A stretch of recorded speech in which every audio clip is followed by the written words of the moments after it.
Please welcome to the stage Dr. Jennifer O'Neill. Picture this.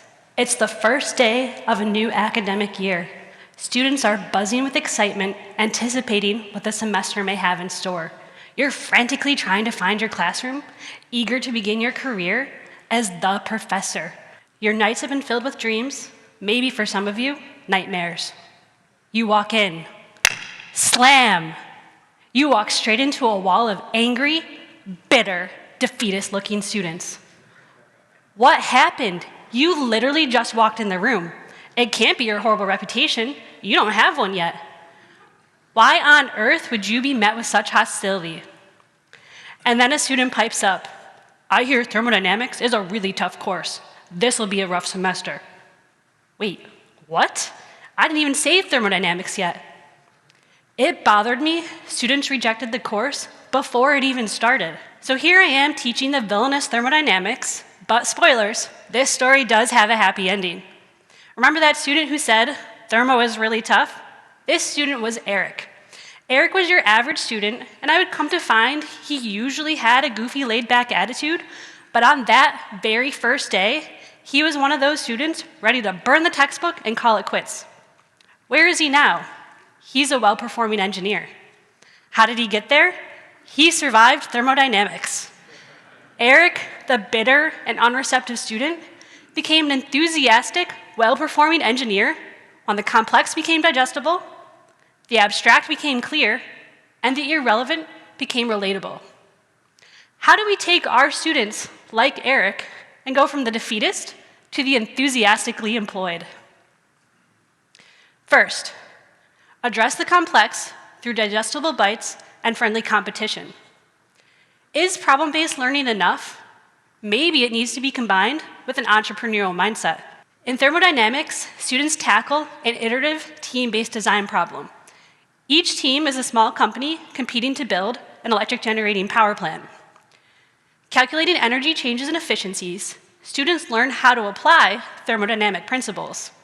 They discover in their design that is influenced by economic, socio-political, and environmental factors. Now, how does this actually work? Students form teams, choosing a role in their company. Each company is assigned a different fuel type.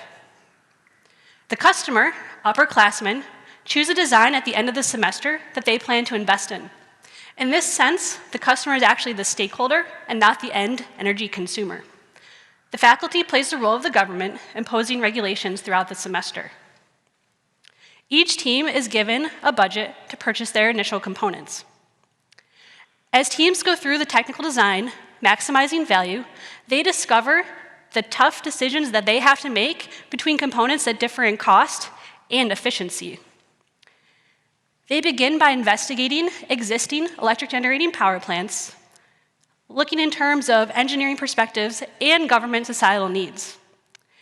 They go beyond the basic vapor power cycle, incorporating additional concepts, some discussed in class and some not.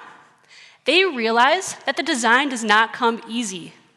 They have to satisfy 3 different entities: the government imposing regulations, the stakeholder interested in a profit, and the end user who wants economical energy. Environmental impact is measured in terms of how students cool their plants. They look into pros and cons of various methods, only to find that there is no right answer. They learn to start asking questions. Does their design satisfy the customer's intent? They ask questions to stay competitive with their peers. Governmental regulations imposed throughout the semester force students to go through multiple design iterations. This results in a lot of grumbling, but they start to look into new technologies and become more creative with their solutions. This is the most valuable part of the course. Students finally understand that their design is influenced by economic, socio-political, and environmental factors. Even your most defeatist student can tackle the most complex of problems when broken into digestible bites and friendly competition. Remember Eric? He was hired on the spot because he understood technical design is influenced by financial, and political parameters, something few students understand. Now let's go back to your complex topic. Could you stage information to make it more digestible for students? Could you implement a little friendly competition into your course to encourage complex problem solving? Second, address the abstract through fun and hands-on activities. A common remark is, I can't see energy like I can see a fluid flowing. To get by, students often just memorize equations without really understanding how to apply them. It's this mindset that drove the evolution of how thermo was being taught. It started with Eric in the power plant game, but now I teach thermo and heat transfer together in one course. Two subjects that involve unseen energy.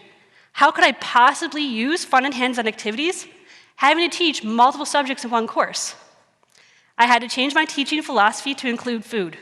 Marshmallows, ice cream, and pizza. Let's focus on pizza. In this activity, students map abstract heat transfer concepts, conduction and convection, to a tangible object. Each student starts with 2 slices of pizza. They analyze the heat transfer leaving the top and bottom of one and the sides of the other. Bonus if a student chooses a piece with crust, because now they have to analyze a fin problem. They measure the initial temperature distribution of each slice. We talk about how to draw resistance networks. Yes, someone has actually published the thermal properties of pizza. We use those resistances to calculate the total heat transfer leaving each slice, conduction and convection.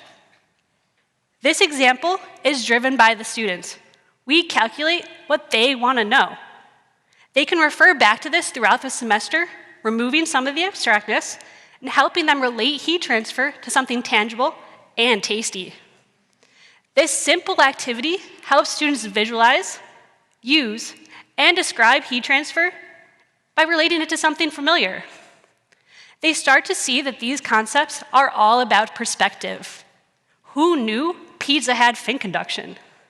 And a bonus, not only do students better understand fundamental heat transfer concepts, but they start to make connections between thermo and heat transfer. I love when this happens. That excited look on their face, wait, these subjects are related?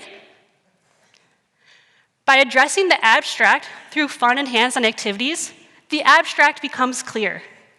Students begin to recognize opportunities around them. It becomes relevant. Plus, who doesn't love a class filled with pizza? That's a memory students will keep. Now let's go back to your difficult abstract course topic.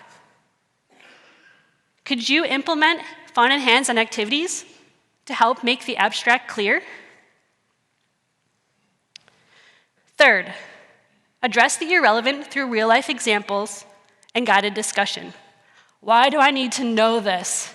When am I ever going to use this? You've probably all heard this at some point in your career. We can remove the abstractness with fun and hands-on activities like the pizza. We can remove the complexity by giving students digestible bites of information like in the power plant game. But how do we remove the irrelevance? Examples can bring relevance to the hardest topic in your course. Examples like the power plant game or the pizza show students how to apply equations. And this leads them to ask questions with a deeper curiosity. With the continual flow of examples in your course, you'll ruin how students start to see their surroundings. And you'll know you've won them over when that excited student comes running down the hall, jumping up and down because their water heater broke over the weekend and they had to apply what they learned in your course to fix it. Now let's go back to your topic that students find irrelevant in their everyday life. What could you do to make it more relatable? What examples could you give to help them connect information? In teaching a course that many students dread, like Eric on that very first day, a little creativity can go a long way. Challenge yourself to make one small change. It can be powerful. The Erics in your class can go from the defeatist to the enthusiastically employed if the complex becomes digestible, the abstract becomes clear, and the irrelevant becomes relatable. Thank you.